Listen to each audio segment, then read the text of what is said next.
तो बिहार बदलने वाला है। अगले 3 साल के अंदर बिहार में 15 नई सड़कें आपको दिखाई देंगी, और वो भी एक्सप्रेसवे और 4 लेन 6 लेन सड़कें। तो बिहार से कहीं भी जाना बहुत आसान हो जाएगा। बिहार में बिछेगा एक्सप्रेसवे का जाल, बदल जाएगी बिहार की तस्वीर। नमस्कार, आप देख रहे हैं सिटी पोस्ट लाइव, मैं हूं सृष्टि राज। बिहार में 2.11 लाख करोड़ रुपए की लागत से Gorakhpur Siliguri greenfield expressway, Varanasi Kolkata expressway और रक्सौल हल्दिया एक्सप्रेसवे जैसी 6 लेन और 4 लेन की 15 सड़कें बन रही है। इन सड़कों से राज्य की तरक्की को रफ्तार मिलेगी। गोपालगंज से सिलीगुड़ी मात्र 5 घंटे में पहुंचा जाना संभव हो जाएगा। कोलकाता और दिल्ली जैसे महानगरों की कनेक्टिविटी बेहतर होगी। आइए जानते हैं विस्तार में कि बिहार में कौन से प्रमुख 4 लेन और 6 लेन की जो सड़कें हैं वो निर्माण चल रही है, उनके बारे में चीफ एडिटर कानपति सर से। सर, बिहार में इंफ्रास्ट्रक्चर को जोर देने की खूब तैयारी चल रही है। देखिए, बिहार में पहले से बहुत ज़्यादा सुधार हुआ है सड़कों के मामले में, और सम्राट सरकार आई है तो भाई ज़्यादा उम्मीद है, क्योंकि भाई केंद्र में भी बीजेपी की सरकार है, यहाँ भी बीजेपी का मुख्यमंत्री है, तो लोग कुछ बड़ा परिवर्तन देखना चाहते हैं और उस दिशा में सरकार बढ़ भी रही है। गोरखपुर सिलीगुड़ी ग्रीनफील्ड एक्सप्रेसवे से गोरखपुर तक सिलीगुड़ी, असम, मेघालय, सिक्किम जैसे नॉर्थ ईस्ट के राज्यों में जाना बहुत आसान हो जाएगा। 6 लेन वाले इस एक्सप्रेसवे पर गाड़ियाँ 120 किलोमीटर प्रति घंटे की रफ्तार से दौड़ेंगी, और वाहनों के एक्सप्रेसवे पर आने और बाहर निकलने के लिए जगह तय होगी। गोपालगंज से सिर्फ 5 घंटे में सिलीगुड़ी पहुंचा जा सकेगा। अभी सड़क मार्ग से गोपालगंज से सिलीगुड़ी की दूरी 512 किलोमीटर है और बहुत समय लगता है। एक्सप्रेसवे बन जाने से यह दूरी घटकर 435 किलोमीटर हो जाएगी, और एक्सप्रेसवे से दिल्ली जाना भी आसान होगा। गोरखपुर शामली एक्सप्रेसवे पकड़कर कम वक्त में लोग दिल्ली जा सकेंगे। सर, तो ऐसे में वाराणसी कोलकाता ग्रीनफील्ड एक्सप्रेसवे भी बन रहा है? बिल्कुल, एक साथ 15 सड़कें बन रही हैं। वाराणसी कोलकाता ग्रीनफील्ड एक्सप्रेसवे का निर्माण 7 फेज में होना है। 6 लेन का यह एक्सेस कंट्रोल एक्सप्रेसवे होगा। यूपी, बिहार, झारखंड और पश्चिम बंगाल को जोड़ेगा। एक्सप्रेसवे से बिहार की कोलकाता के रास्ते सामान निर्यात करने में बहुत आसानी होगी, और बिहार के भभुआ, सासाराम, औरंगाबाद, गया से होकर ये एक्सप्रेसवे गुजरेगा। इन जिलों की फैक्ट्री से सामान ट्रक पर लोड कर कोलकाता के बंदरगाह तक पहुंचाना बहुत आसान हो जाएगा, कम खर्चा लगेगा, और इस पर न कोई ब्रेकर होगा, न कोई रेड लाइट होगी, सड़क सीधी और सपाट होगी। तो इससे 5 घंटा में ही गया से कोलकाता पहुंचा जा सकेगा। ये बड़ी बात है। अभी तो 4 घंटा रांची पहुंचने में लगता है, 4 घंटा धनबाद पहुंचने में लगता है, लेकिन 5 घंटे में बंगाल की राजधानी कोलकाता पहुंच जाना गया से बड़ी बात है। अभी 9 घंटे 10 घंटे लगते हैं कोलकाता जाने में। सर, तो ऐसे में अब रक्सौल हल्दिया ग्रीनफील्ड एक्सप्रेसवे से व्यापार को भी बढ़ावा मिलेगा? बिल्कुल, जहाँ यातायात की सुविधा अच्छी होगी वहाँ व्यापार बढ़ेगा और खर्चा भी कम आएगा। रक्सौल हल्दिया ग्रीनफील्ड एक्सप्रेसवे के लिए भूमि अधिग्रहण की प्रक्रिया चल रही है।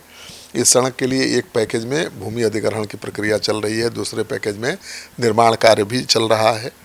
6 लेन का यह एक्सप्रेसवे बिहार के पूर्वी चंपारण, समस्तीपुर, बेगूसराय जैसे जिलों को सीधे पश्चिम बंगाल से जोड़ेगा। इससे उत्तर बिहार के जिलों में मखाना, लीची, दूसरे प्रोडक्ट के निर्यात करने में बहुत आसानी होगी। पूर्वी चंपारण से कोलकाता जाने में लगने वाला समय करीब आधा हो जाएगा। अभी रक्सौल से हल्दिया जाने में करीब 20 घंटे का समय लगता है। एक्सप्रेसवे बन जाने से ये दूरी केवल 10 से 11 घंटे में तय की जा सकेगी। सर, तो ऐसे में जो असम और दरभंगा ग्रीनफील्ड एक्सप्रेसवे है वो भी बहुत उससे भी बहुत बदलाव आएगा? बिल्कुल, आमस दरभंगा ग्रीनफील्ड एक्सप्रेसवे दक्षिण बिहार को उत्तर बिहार से सीधा जोड़ने वाला है, और इसका ज़्यादातर हिस्सा 6 लेन का होगा, कहीं कहीं पर 4 लेन का भी होगा। परियोजना पर 4 पैकेज में काम चल रहा है। दरभंगा जिले में अंतिम चरण में काम पहुंच गया है, और कई जगहों पर पुल और आरओबी का निर्माण चल रहा है। इस एक्सप्रेसवे के बन जाने से गया से दरभंगा सिर्फ 4 घंटे में पहुंचा जा सकेगा। यह बिहार के 7 जिलों मतलब अरवल, जहानाबाद, पटना, वैशाली, समस्तीपुर, गया, औरंगाबाद, दरभंगा को जोड़ेगा। तो इन जिलों को लाभ होगा सीधे। व्यापार, रोजगार और औद्योगिक गतिविधियों में तेजी आएगी, और NH-19 दिल्ली कोलकाता मार्ग और NH-27 पूर्वांचल से असम तक जाने वाला मार्ग के बीच सीधी कनेक्टिविटी मिलेगी तो माल ढुलाई में काफ़ी सुविधा होगी और परिवहन लागत भी घटेगी, तो कारोबार भी बढ़ेगा। सर, तो पटना में रिंग रोड से जाम से भी मुक्ति मिलने वाली है? बिल्कुल, पटना रिंग रोड परियोजना में 150 किलोमीटर लंबी सड़क बनाने की तैयारी है और इस नेटवर्क के घेरे में 1350 वर्ग किलोमीटर का क्षेत्र आएगा। दिल्ली रिंग रोड की तर्ज पर इसे तैयार किया जा रहा है। इससे बाहर से आने वाली गाड़ियां पटना शहर में बिना प्रवेश किए वैशाली, सारण, आरा, बक्सर जैसे जिलों में चली जाएंगी।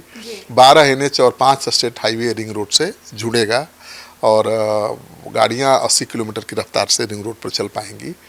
रिंग रोड को सिग्नल फ्री रखने की व्यवस्था होगी। वाहनों के एक दिशा से दूसरी दिशा में जाने के लिए एक्सचेंज यानी फ्लाईओवर, अंडरपास बनेंगे और पटना रिंग रोड का बड़ा हिस्सा ग्रीनफील्ड है, तो खूबसूरती भी बढ़ेगी पटना की। सर, तो विदुपुर और दिघवारा एक्सप्रेसवे भी बन रहा है और गंगा के उत्तरी किनारे पर मरीन ड्राइव भी बनने वाला है। हाँ बिल्कुल, मरीन ड्राइव तो बन ही चुका है इधर पटना की तरफ और कितनी तस्वीर बदल गई है आप देख ही रही हैं। अब विदुपुर दिघवारा एक्सप्रेसवे के रूप में गंगा नदी के उत्तरी किनारे पर 56 किलोमीटर का एक लंबा मरीन ड्राइव बनाया जाएगा और इसके लिए बांध बनाकर सड़क तैयार होगी। बाढ़ से 50 लाख लोगों को राहत मिलेगी जो हर साल बाढ़ में डूब जाते हैं। दियारा के इलाके वो नहीं डूबेंगे। सड़क का लेवल बाढ़ के अधिकतम स्तर से भी ऊंचा रखा जाएगा और दीघा सेतु से शेरपुर होते हुए कोइलवर पुल तक 36 किलोमीटर की लंबाई में गंगा पथ के विस्तार का काम शुरू होने वाला है। एजेंसी को काम आवंटित भी किया जा चुका है और कहा जा रहा है कि 6,500 करोड़ रुपए की लागत इस परियोजना पर आने वाली है और 2030 तक इसे पूरा करना है। तो इससे सोनपुर में गंडक नदी पर पुल बनेगा, सोनपुर हरिहरनाथ मंदिर कॉरिडोर तक कनेक्टिविटी बढ़ेगी। तो जिस तरह से पटना खूबसूरत लगता है मरीन ड्राइव बनने के बाद, उसी तरह से गंगा उस पार सोनपुर भी लगेगा और सोनपुर में तो सम्राट चौधरी सरकार की बड़ी योजना है शहर बसाने की, नए टाउनशिप बनाने की, तो उसको भी बहुत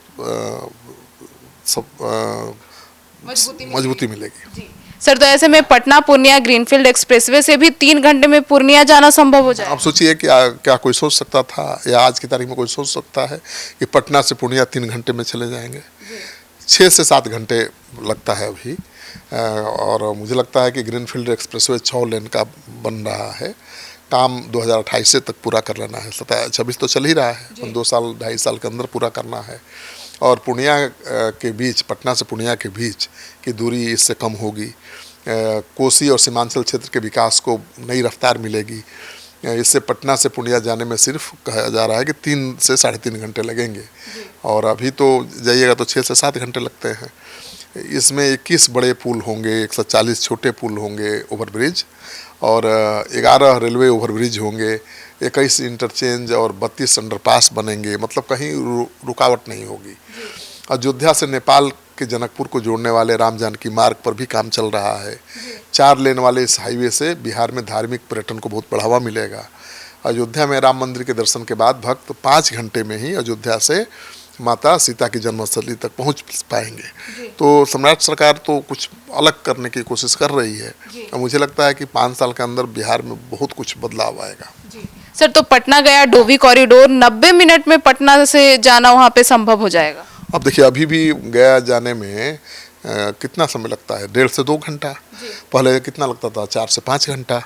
तो पहले से बहुत परिवर्तन आया है और अब पटना के सिपारा से गया जी के डोभी तक 4 लेन की जो सड़क बनी है उससे जीवन बहुत आसान हुआ है। पटना से गया 90 मिनट में पहुंचा जा सकता है। इससे 5 बड़े rail overbridge, service road, bypass भी बने हैं और यह झारखंड के साथ बेहतर कनेक्टिविटी में काफ़ी मददगार साबित हो रहा है। इस 4 लेन को ग्रीन कॉरिडोर के रूप में विकसित किया जा रहा है। इसके दोनों किनारे फलदार पेड़ लगाए जाएंगे जिन पर किसानों की ज़मीन हाईवे के पास है, उन्हें आम, जामुन, नींबू और आंवला जैसे फलदार पेड़ लगाने के लिए सहायता दी जाएगी। इससे किसानों की आमदनी बढ़ेगी, हरियाली बढ़ेगी। और अभी आप जाएंगी पटना से गया डोभी तक तो तस्वीर बिल्कुल बदल गई है। अब गया जाना बहुत आसान हो गया है। मतलब सगुना मोड़ से आपको पटना सिटी जाने में जितना समय लगेगा उतने समय में आप पटना के पाटलिपुत्रा से गया डोभी जा सकते हैं। जी। तो सर ऐसे में अब दानापुर बिहटा जो है वो कोइलवर जो एलिवेटेड है कॉरिडोर है वो भी मतलब बनवाया जा रहा है। हाँ देखिए, वो तो बन रहा है क्योंकि अब तो बिहटा एयरपोर्ट चालू होने वाला है। दानापुर बिहटा कोइलवर एलिवेटेड कॉरिडोर की लंबाई 25 किलोमीटर है और जून 2027 तक ही इसे पूरा करना है। युद्ध स्तर पर काम चल रहा है। इससे दानापुर बिहटा कोइलवर आरा बक्सर के लोगों को काफ़ी फ़ायदा होने वाला है। बिहटा एयरपोर्ट तक कनेक्टिविटी बेहतर हो जाएगी। यूपी बिहार की रोड कनेक्टिविटी भी फास्ट होगी। पटना से बिहटा एयरपोर्ट जाने में केवल 20 से 25 मिनट लगेंगे, अभी 1 घंटे लगते हैं। बिहटा एयरपोर्ट को विकसित किया जा रहा है और आने वाले समय में यहाँ से अंतर्राष्ट्रीय विमान भी उड़ान भरेंगे। तो एयरपोर्ट के मामले में तो बिहार बहुत आत्मनिर्भर होने जा रहा है। पहले से ही पटना में एयरपोर्ट है, दूसरा एयरपोर्ट बिहटा में शुरू हो रहा है, तीसरा अब सबसे बड़ा एयरपोर्ट सोनपुर में आ रहा है, दरभंगा में पहले से चालू है, पूर्णिया से भी हवाई जहाज उड़ रही है। तो मुझे लगता है कि बिहार में एयर कनेक्टिविटी बहुत बढ़ने वाला है।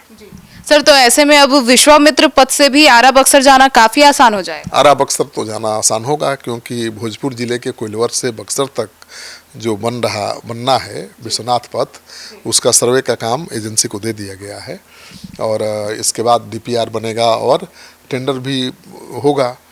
विश्वामित्र पथ से लोगों को कनेक्टिविटी का फ़ायदा तो मिलेगा ही, साथ ही गंगा की बाढ़ से बचाव भी होगा और गंगा किनारे ज़्यादातर इलाके में जल संसाधन विभाग का बांध है। इसकी चौड़ाई बढ़ाकर सड़क निर्माण होगा और जहाँ पर बांध नहीं है वहाँ पर गंगा किनारे मिट्टी भरकर बांध बनाया जाएगा।